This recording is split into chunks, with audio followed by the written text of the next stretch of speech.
muito bom dia, boa tarde, boa noite ou boa madrugada. Eu sou o professor Marcos Paulo Araújo, para mim é motivo de orgulho e satisfação poder estar aqui com você, tá certo? Trabalhando esta disciplina do direito tributário, voltado aí para o exame de ordem, né?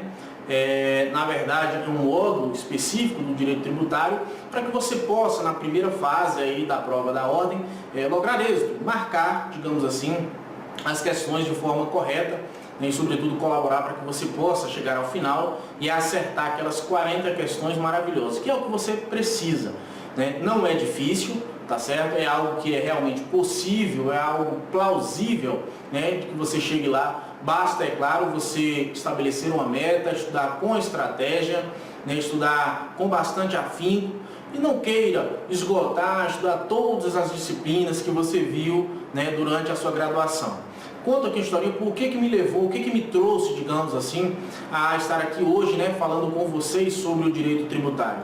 Na verdade, nos idos de 2005, 2006, né, eu me formei em 2005, 2006, eu também fiz o meu exame de ordem, à época na cidade do Rio de Janeiro, e assim, eu tinha dificuldades financeiras para poder pagar um cursinho. Eu não tive a oportunidade, não tinha condições, melhor dizendo, financeiras de pagar um cursinho para poder fazer o exame da ordem. Então, primeira fase, eu tive que meter as caras sozinho, né, para poder chegar lá, e posteriormente na segunda fase, graças a Papai do Céu, eu consegui a minha aprovação. À época eu já era servidor público federal, era militar, e eu tinha um sonho de poder voltar para minha terra natal, né, para o meu estado, que é a Bahia. E assim eu falei, cara, era passar ou passar, não tinha meio termo, né?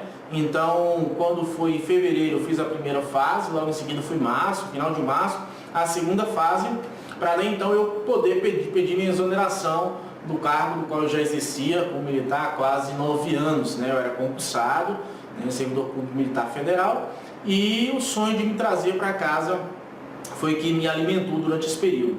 Não foi uma época fácil, realmente eu confesso, mas de repente para você também não está sendo fácil. Porém, você tem que insistir, você tem que acreditar, você tem que querer, né? Teve uma época da minha vida que eu dormia muito pouco, e assim, mas eu acreditava de que era possível chegar, de que era possível estar onde eu estou hoje, tá certo? Atualmente eu sou procurador municipal, sou especialista, mestre em direito tributário. Então, hoje a internet me permite, né, que eu possa contribuir no seu aprendizado. Eu não tive, naquela ocasião, dinheiro para poder fazer esse cursinho presencial, embora estivesse no Rio de Janeiro, existiam cursos específicos, porque eu tinha que pagar aluguel, eu tinha que pagar a faculdade, eu estava fazendo uma especialização, e é claro que eu tinha que fazer a minha opção. Quando foi para a segunda fase, eu consegui ainda juntar, né, alguns parcos recursos para poder fazer a segunda fase. Eu fiz um cursinho de 16 horas, professor Sérgio Camargo, a quem eu devo, né, digamos assim, essa aprovação também. Foi um professor hiper bacana, foi meu professor na graduação e que no cursinho também me ajudou bastante para que eu pudesse lograr êxito de primeira, né? De conseguir passar na OAB de primeira.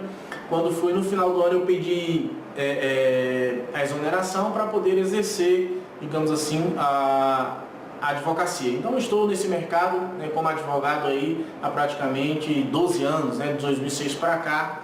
Eu venho atuando como advogado tanto na esfera pública, como procurador, quanto na esfera privada, né, no direito privado, sobretudo na disciplina de direito tributário.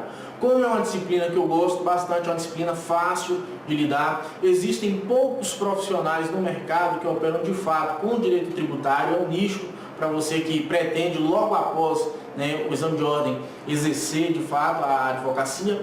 Então vale a pena sim você estudar e enveredar pelo lado do direito tributário, né, para que você consiga, né, saindo, ultrapassando essa fase, pegando essa carteirinha vermelha, chegar lá mais adiante e sobretudo poder atuar na advocacia tributária, tá certo? Então, fiquemos por aqui. Desde já eu peço a vocês aí que me acompanhem nas redes sociais, né, no meu canal no YouTube, no qual você está nesse momento assistindo. Clica aí, se inscreve, toca no sininho, né, para que sempre que eu postar os vídeos aqui você possa ir acompanhando.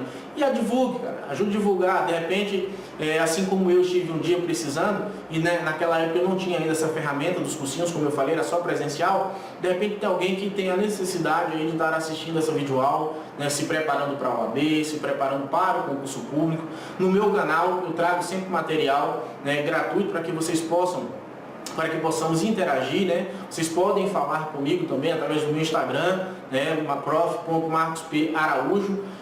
Sempre estou lá postando dicas na esfera do direito tributário e, é claro, alguns assuntos também do direito tributário que servem para o seu dia a dia, né, que tem reflexo aí no seu dia a dia, tá bom? Vamos lá então, vamos começar a nossa aula de hoje, vamos começar a falar aqui sobre o direito tributário, vamos falar sobre as fontes, né, do direito tributário, tá certo? Fontes do direito tributário, vocês podem acompanhar comigo aí na tela. Opa, agora valeu, né? Então, as fontes do direito tributário é o mesmo que a origem do direito, né? As fontes do direito você aprendeu lá na graduação, que ela existe, né? Fonte nada mais é do que a origem, né? É o começo, é a gênese, eu diria assim. Na verdade, essa fonte, ela é utilizada como o quê? Como um fundamento da norma jurídica, né? É através das fontes do direito que a norma, que a lei, na realidade, ela vai ter o que? O seu sustentáculo, o seu suporte, tá bom? Então, a fonte do direito nada mais é do que os fundamentos da norma jurídica e aqui específico do direito tributário, tá ok? Maria Helena Diniz, na verdade, é uma doutrinadora, né, do direito, uma civilista. Maria Helena Diniz, na verdade, ela diz o seguinte: olha, as fontes do direito, elas se subdividem em duas, né? Nós temos as fontes materiais e temos também as fontes formais. Então, portanto, segundo o entendimento de Maria Helena Diniz, né, nós temos as fontes materiais e as fontes formais. Galera, eu me esqueci de dizer aqui no início, mas eu peço para que você tenha aí em mãos a sua Constituição. Nós vamos falar de alguns artigos e eu solicito encarecidamente a você que pegue a sua Constituição e que comece a grifá-la, os artigos que eu for falando aqui, tá certo? Principalmente para a primeira fase. Leia o sistema tributário, o sistema constitucional tributário, o STN, sistema tributário na Constituição, né, lá do artigo 145 em diante. Sempre que eu disser aqui para você do artigo, procure grifar. Por quê, Marcos? Porque vai cair na sua prova. Porque somente assim você vai conseguir marcar o X na questão certa, né, e dar uma pancada na FGV, beleza? Pois bem, retomando o nosso raciocínio, nós temos as fontes formais e as fontes materiais no direito tributário. As fontes materiais são aquelas fontes, na verdade, de produção de direito positivo, né?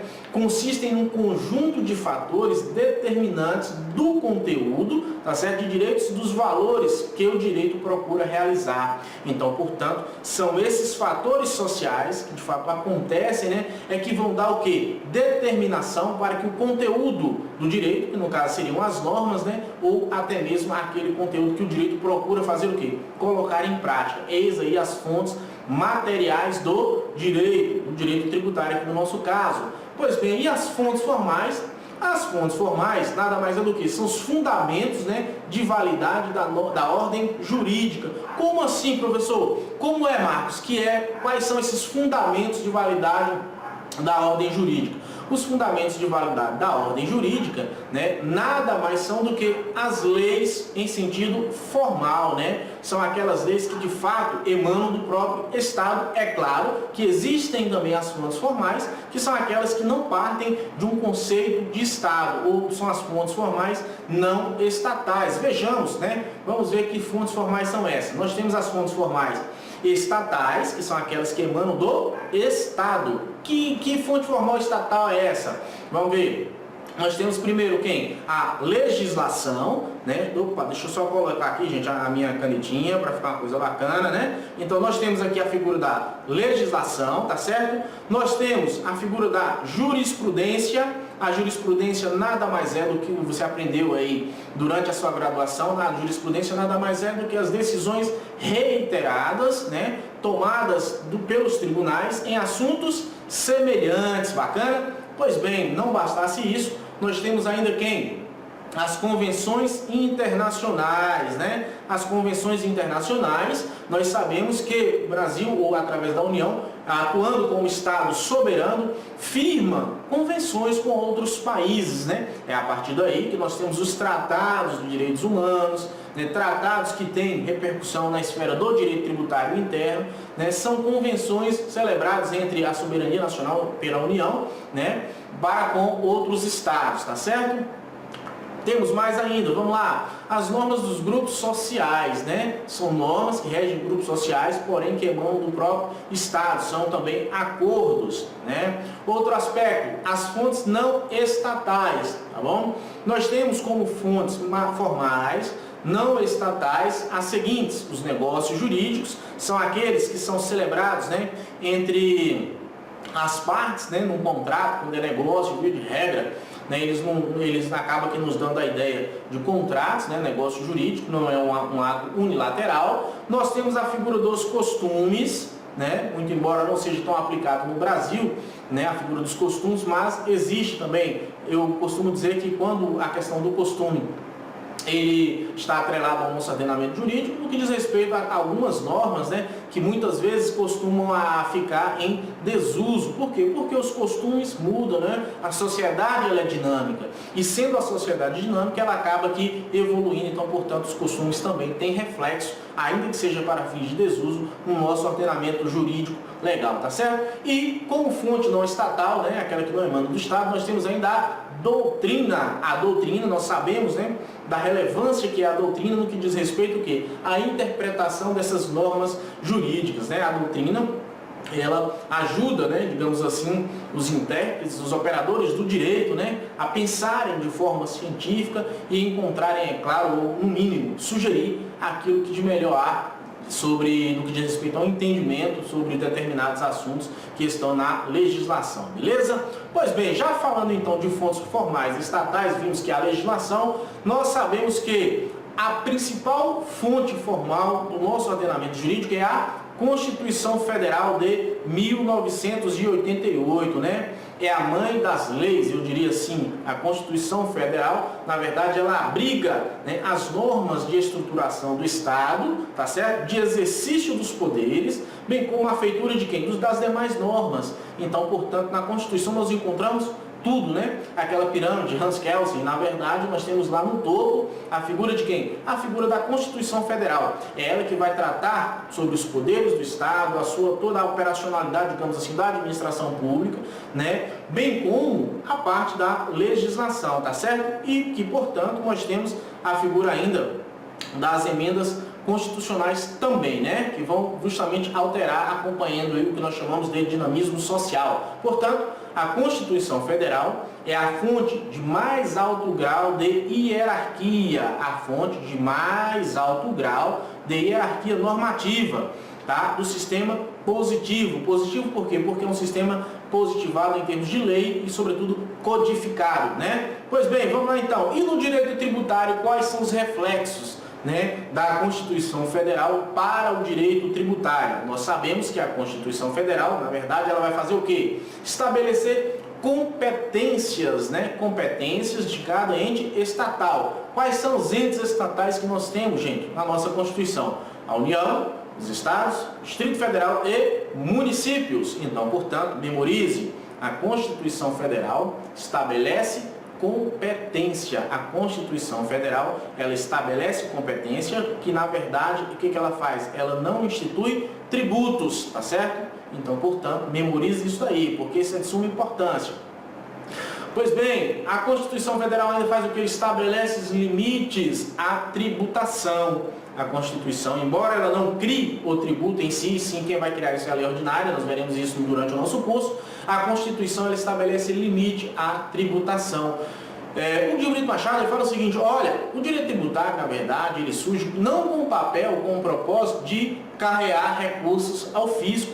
O direito tributário ele surge com o papel de conter a sede arrecadatória do fisco, né? Então, portanto, ele vai estabelecer um limite, né, ao poder de tributação. Bacana? E o que mais faz a Constituição? Vai estabelecer limites, direitos e deveres do cidadão para quem? Para com o fisco ou perante o fisco. A Constituição estabelece direitos e deveres, né, do cidadão para com o fisco. É somente a Constituição, Marcos? Não, claro que não. Nós sabemos também que a legislação infraconstitucional, ou seja, a norma abaixo da Constituição, também estabelece esses parâmetros, né, os direitos e deveres.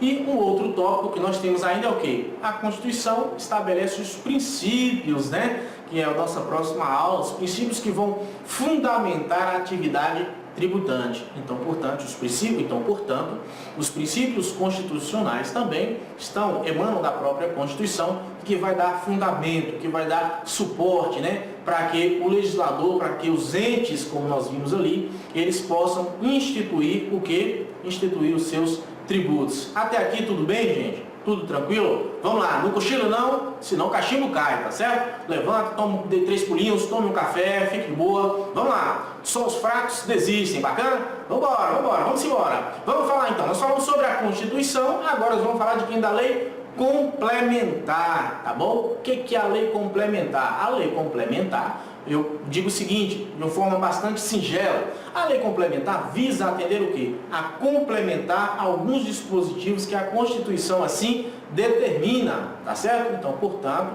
ela é diferente da lei ordinária no seu aspecto material. Por que diferente do seu aspecto material, Marcão? Porque na realidade ela só vai tratar no seu bojo, no seu contexto, de algumas disciplinas que estão previstas aonde? Na Constituição Federal. Tá bacana? Então, o aspecto material da norma, tá certo? Que está aqui, ó, o aspecto material da lei complementar, só vai tratar de matérias que estão previstas na Constituição. Via de regra, a Constituição ela fala, olha, não se escreve, cabe a lei complementar e por aí vai. Então, é nesse caso que você vai fazer o quê? Que você vai colocar ou vai utilizar o legislador infraconstitucional, seguindo prescrições da Constituição, vai tratar daquele determinado assunto no que diz respeito a tributo, tá certo? Com o enfoque, digamos assim, de lei complementar. E, na verdade, nós sabemos que a lei complementar ela é diferente da lei ordinária, também no aspecto formal.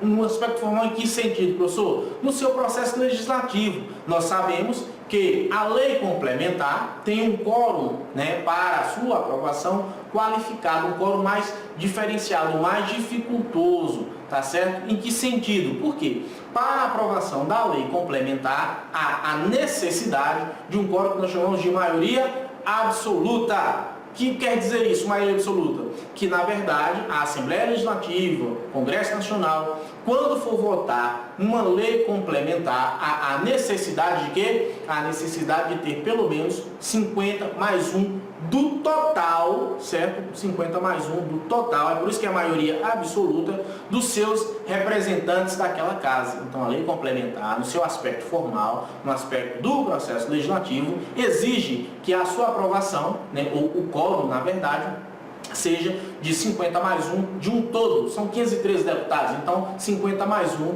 de um todo. Já a lei ordinária é assim? Não. A lei ordinária existe um quórum, né, que nós chamamos de maioria simples, ou seja, 50 mais 1 daqueles que compareceram à sessão da Câmara Legislativa, da Câmara, do Congresso, na verdade, da Assembleia Legislativa, né, da Câmara de Vereadores, tá certo? 50 mais 1 daqueles que compareceram. Se a lei for ordinária, é assim que se procede, tá certo? Vamos lá então. Inexiste hierarquia entre a lei complementar e a lei ordinária. De fato, inexiste hierarquia entre a lei complementar e a lei ordinária, né? Não existe uma hierarquia entre as normas. Porém, nós sabemos o quê? Nós sabemos que a lei ordinária, ela não pode tratar de assuntos que dizem respeito à lei complementar. Como assim? Se a Constituição determina que cabe à lei complementar instituir a União instituir impostos, empréstimos compulsórios mediante lei complementar, se for instituído através de uma lei ordinária, pode isso ou não? Não. Ah, mas se não tem hierarquia entre lei complementar e lei ordinária, mas não pode. A Constituição determina que tem que ser o quê? Uma lei complementar. Então, portanto, seu quórum, um aspecto formal, como nós aprendemos, ele é um quórum diferenciado. E sendo diferenciado, a lei ordinária não pode tratar desses assuntos, sob pena de invasão de competência. Se a lei ordinária tratar de assuntos de cunho de lei complementar, nós temos uma invasão de competência e que, em razão disso, nós temos uma inconstitucionalidade por invasão de incompetência. Tá bacana? Então, portanto, não é uma ilegalidade. Quando a lei ordinária tratar de matéria, de assuntos inerentes à lei complementar, nós temos uma inconstitucionalidade, né, por interferência, por invasão de competência constitucional. Bacana? 100%? Vamos ver então as atribuições dessa lei complementar? Vamos lá? Nós temos a primeira, né, atribuição da lei complementar, que é o quê? É dispor sobre conflitos de competência tributária. Quem compete o tributo A, quem compete o tributo B, a quem compete o tributo C, em sendo uma divergência quanto à questão da competência tributária, qual é a competência X para tributar, digamos assim, entre os dois entes, é a lei complementar quem vai dizer isso, é a lei complementar quem vai colocar uma pá de cal, certo? Então a primeira função da atribuição da lei complementar é justamente fazer isso, dispor sobre esses conflitos de competência. E a segunda, Marcão, vamos lá, regular as limitações constitucionais ao poder de tributar. Aqui nós temos a figura de quem? Da imunidade, né? Se vocês observarem na Constituição, ó, lá nós vamos ter das limitações ao poder de tributar. Nós não temos a figura de quem? Nós não temos ali a figura das imunidades, como nós chamamos, tá certo? Imunidade tributária. Então, limitações constitucionais ao poder tributar. Na verdade, nós sabemos, tributaristas, você amanhã também vai ser um tributarista, tenho certeza disso, que vai gostar dessa disciplina, vai aprender que na Constituição Federal não tem, em momento algum, ela fala de imunidade, tá? Ela vai falar assim, de isenções, né, de anistia, enfim, um monte de coisa. Porém, ou não pode tributar, mas ela não fala em imunidades tributárias ou imunidades, né, na esfera do direito tributário, imunidade na esfera constitucional. Mas fala sobre as limitações ou a não permissão para que um tributo seja cobrado ou instituído por um ou outro ente. Ok? Vamos lá. Terceira, né, nós temos aqui a terceira atribuição da lei complementar. Estabelecer as normas gerais em matéria de legislação tributária, né, especialmente sobre estabelecer normas gerais. E normas gerais, quando nós falamos em legislação tributária, ela é bastante abrangente, tá? Então a lei complementar quem vai falar sobre a legislação tributária, não pode ser uma lei ordinária. Definição de tributos e de suas espécies, bem como a relação, né, aos impostos discriminados na Constituição, dos respectivos fatos geradores, base de cálculo, seus contribuintes. Então, tudo isso cabe à lei complementar trazer para nós aí, tá certo? Vamos lá então, próximo. Nós temos aí a figura de quem? Da obrigação, lançamento do crédito, prescrição e da decadência tributária. E esse assunto deve ser tratado mediante lei complementar. É por isso que muitas vezes há alguns vícios, como eu falei, algumas alegações de inconstitucionalidade, você como tributarista amanhã vai fazer isso. Quando uma lei ordinária trata de um determinado assunto que é inerente à lei complementar, nós vimos que é uma invasão de competência. E que em razão disso, frente à Constituição Federal, é uma inconstitucionalidade, tá certo? Tá tranquilo? Tá favorável? Vamos lá, vamos embora. Nós temos ainda o quê? Tratamento tributário adequado ao ato que? Cooperativo praticado pelas sociedades cooperativas. Isso está lá na nossa Constituição também. Então, portanto, quando nós estivermos falando desse tratamento tributário aí, né, nós temos que tratar desse assunto através do que? Mediante lei complementar. Porque na própria Constituição você vai encontrar dispositivo quanto a isso. Temos ainda a figura das definições dos tratamentos diferenciados, né, e favorecido quem? As microempresas, para as empresas de pequeno porte, incluindo regimes especiais ou até mesmo simplificado, no caso do ICMS, né, da contribuição social, PIS/PASEP. Esses assuntos merecem destaque, merecem relevo e devem ser tratados sob o enfoque da lei complementar. Ok, gente? Tá certo? Bom, vamos ver então agora o que? Os tributos que na verdade são criados por lei complementar. Muito bacana, tá certo? Muito tranquilo. Quais são os tributos, né? As espécies tributárias que são criadas por lei complementar. Eu disse a você que cabe a lei complementar, a Constituição vai dizer para vocês, né? Então nós vamos aqui especificar alguns. Volto a dizer, Constituição na mão, vai marcando os artigos aí que eu for falando aqui para vocês para facilitar no dia da sua prova, tá bom? Primeira fase, basicamente a leitura de lei seca, você vai dar conta de resolver tudo, ok? O primeiro desse tributo, quem é, gente? Nós temos a figura do empréstimo compulsório, né? O empréstimo compulsório, nós temos a sua fundamentação legal, aonde? Na própria Constituição, em que lugar? Artigo 148 da Constituição Federal, Constituição da República Federativa de 1988, tá certo? Nós temos o primeiro empréstimo compulsório, como sendo um dos tributos permitidos, né, a serem fixados aí, estabelecidos através de uma lei complementar. Então, portanto, para que a União possa fazer isso, tem que ser através de uma LC. Imposto sobre grandes fortunas. Nós sabemos que imposto sobre grande fortuna ainda não existe, porém, temos estabelecida a competência, que é da União, lá no artigo 153, inciso 7º da Constituição Federal de 1988. Então, portanto, a Constituição, né, delegou já essa competência para a União para instituir o IGF, ok? Mais algum? Claro que tem. Vamos lá, são os impostos residuais. Onde é que está? Artigo 154, inciso 1º da Constituição Federal, né? Impostos residuais que cabe à União instituir, além dos 7 que ela já existe, né? Se eventual criação de um novo imposto residual, a União fará a criação ou a instituição desse tributo através de quem? Através de uma lei complementar. Ok?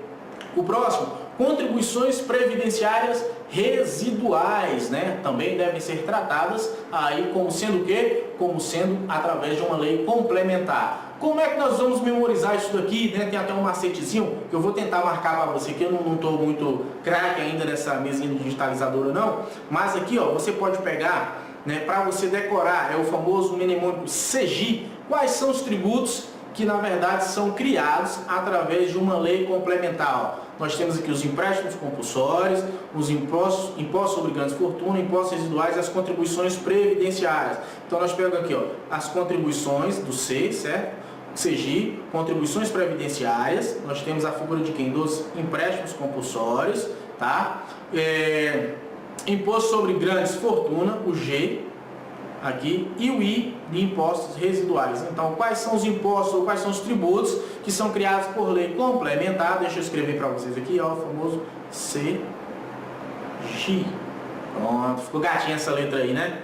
Ficou gatinho, ficou bonito, ficou bonito. Um dia eu chego lá, vou melhorar minha caligrafia aqui, tá bom? Mas, portanto, mnemônico, quais são os tributos que são criados através de uma lei complementar? Se cair na sua prova, você vai saber. Empréstimo é o famoso CGI. Nós temos as contribuições previdenciárias residuais, a letra E, empréstimos compulsórios, o G, fazendo a adaptação de imposto sobre as grandes fortunas, e o I, sobre os impostos residuais. Não esquece isso daí. Isso cai em prova, porque eu já vi em questões nesse sentido, inclusive questões de concurso público. CGI, quais são os tributos que são criados por lei complementar? CGI, ok? Vamos lá, tem mais. Outros assuntos também na Constituição que deverão ser tratados por lei complementar. Que assuntos são esses, Marcão? Vamos lá. ICMS, nós temos inúmeras determinações. Não poderia passar aqui uma aula falando sobre quais são esses assuntos que são inerentes aí, o que merecem, né, devem ser tratados através de lei complementar, ok? Mais algum? Vamos lá. Fundamentação para esses assuntos. Nós temos no artigo 155,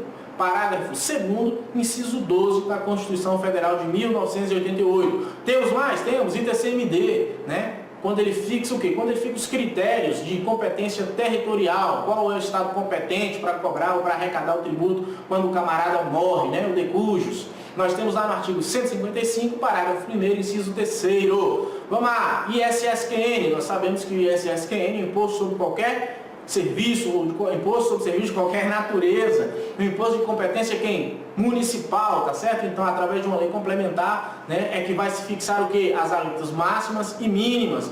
E qual é o fundamento para isso daí? Onde é que está?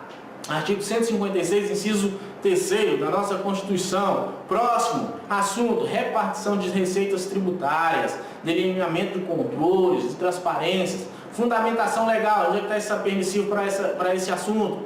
195, parágrafo 4º, acumulado com artigo 154, inciso 1º da Constituição Federal. Meu querido, minha querida, anotou esse negócio aí, rabiscou, colocou lá para ficar bem bacana, ficar bonitinho, né?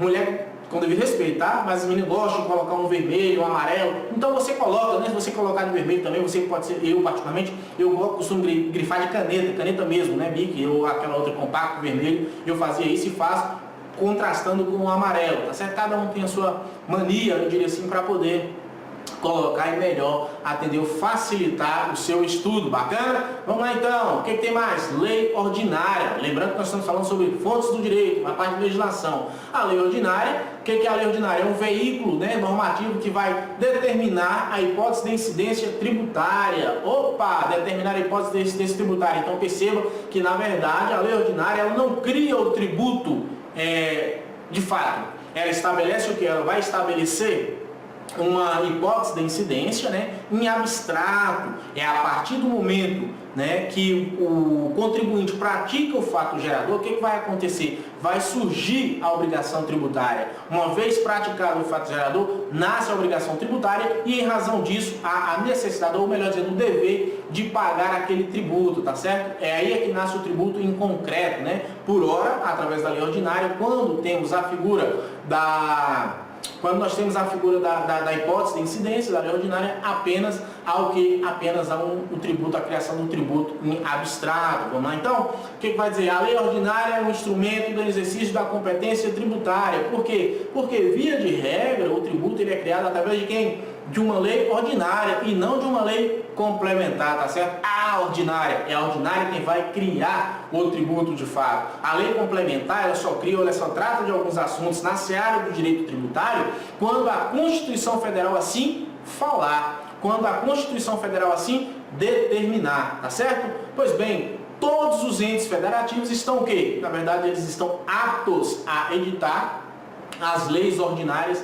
no âmbito de suas respectivas competências. Nós vimos que a Constituição Federal ela apenas estabelece competências. A Constituição Federal ela não vai instituir tributo, salvo, é claro, uma emenda constitucional número 1 de 94, que na verdade a Constituição tratou de algumas contribuições previdenciárias, mas esquece isso, esquece.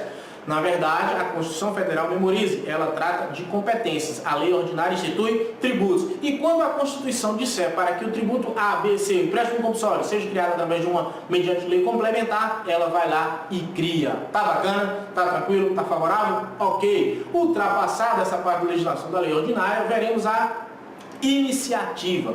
Quem é que tem iniciativa em matéria de direito tributário, né? Iniciativa para a confecção dessa matéria? Cabe somente ao presidente da República, ao prefeito ou ao governador? Vamos embora? Vamos ver se é isso mesmo? Olha lá a Constituição, o artigo 61, parágrafo 1º, vai dizer o seguinte, olha, dentre as matérias de iniciativa privativa do presidente da República, tá certo? Consta a organização administrativa e judiciária, matéria tributária e orçamentária. Aqui nós temos que dentre as matérias de iniciativa de quem? Privativa do presidente da República, consta quem? A matéria tributária. Pois bem, gente, nós sabemos, né, por alguns dias, por alguns instantes, né, surgiu a dúvida de que, na verdade, a competência, né, a iniciativa para tratar de assuntos tributários seria tão somente do presidente da República. E aí o Supremo ele foi provocado a manifestar sobre esse entendimento, se de fato aplicava tão somente aos chefes do Poder Executivo. O Supremo veio e disse o seguinte, olha, em se tratando de processo legislativo em matéria tributária, a inexistência de reserva de iniciativa do Poder Executivo. Inexistência de reserva. O que ele diz aqui? Não tem reserva, não é competência privativa somente do presidente da República ou do chefe do Poder Executivo, tá certo? Então, portanto, o parlamento, a Assembleia Legislativa, né, ela poderá atuar. A Câmara de Vereadores também poderá tratar de assuntos nesse sentido, né, tendo a iniciativa da criação de tributos ou legislando em matéria de direito tributário. E que isso daqui, na verdade, que está no parágrafo 1º do artigo 61 da Constituição, se diz respeito, na verdade, a quem? Aos territórios, tá certo? Então, somente a isso, ok? Tanto é que lá no final, ó, ele vai falar o seguinte, ó, e pessoal de quem? Da administração dos territórios, porque os territórios, na verdade, eles ficam subordinados, ou melhor dizendo, vinculados aí à União. Ok, gente?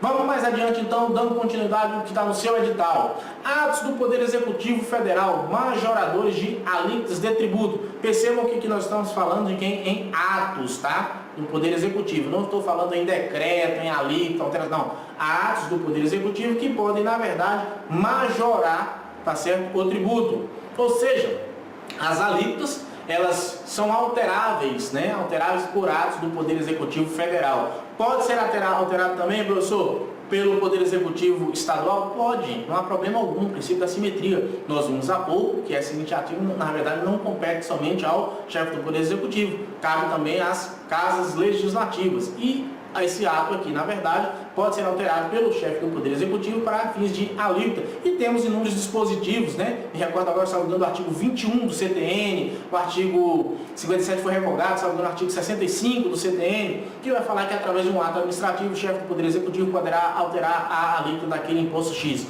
Via de regra, são aqueles impostos que têm um caráter extra fiscal, tá bom? Para a gente poder controlar, né, o mercado, as atividades econômicas do país. Ok? Falaremos isso com mais calma. Se liga aí, vamos embora.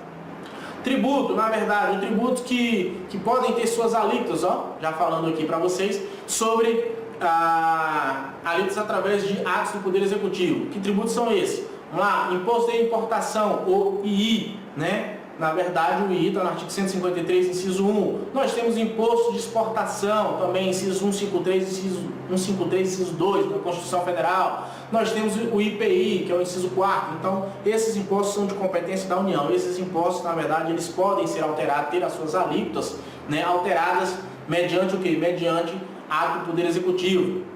Imposto sobre operações financeiras, famoso IOF, tá certo? Nós podemos alterar através de ato. E onde é que está o permissivo legal para isso daí, gente? Vamos lá, Constituição Federal, marquem isso daí. Artigo 153, parágrafo 1º, vai dizer que o Imposto de Importação, o Imposto de Exportação, o IPI e o IOF podem ser alterados, a terem suas alíquotas alterados, né? Através de quem? De um ato do Poder Executivo. Percebam que aí nós temos a figura de quem? A figura de impostos extrafiscais, que tem um cunho, na verdade, principal de regular os atos da economia. Bacana? E temos ainda a figura da CID Combustíveis, que nada mais é do que as contribuições de intervenção no domínio econômico, né? Então, a CID Combustíveis, onde é que está a fundamentação legal? Artigo 177, parágrafo 4º, inciso 1º, a linha B da Constituição Federal. Ok? Vamos lá, mais uma espécie de lei. Lei delegada. Lei delegada nada mais é do que aquela que há a necessidade, né, de uma declaração ou uma delegação do Congresso Nacional para que o Poder Executivo possa legislar em determinadas matérias. Toda e qualquer matéria que poderá, uma vez que haja uma lei delegada, uma delegação do Congresso, o Poder Executivo poderá legislar? Não. Existem alguns assuntos que não podem ser delegados ao Poder Executivo para que o mesmo possa agir nesse sentido, tá certo? Então, portanto, o artigo 68 da Constituição vai dizer o seguinte: olha, as leis delegadas serão elaboradas pelo Presidente da República, o qual deverá solicitar a declaração do Congresso Nacional, né? Gente, para que não fique muito grande a nossa aula, né, já extrapolamos a casa dos 30 minutos, eu volto daqui a pouquinho para a gente dar continuidade aqui à nossa aula, né, no segundo bloco, tá certo? Vamos lá, daqui a pouco eu volto.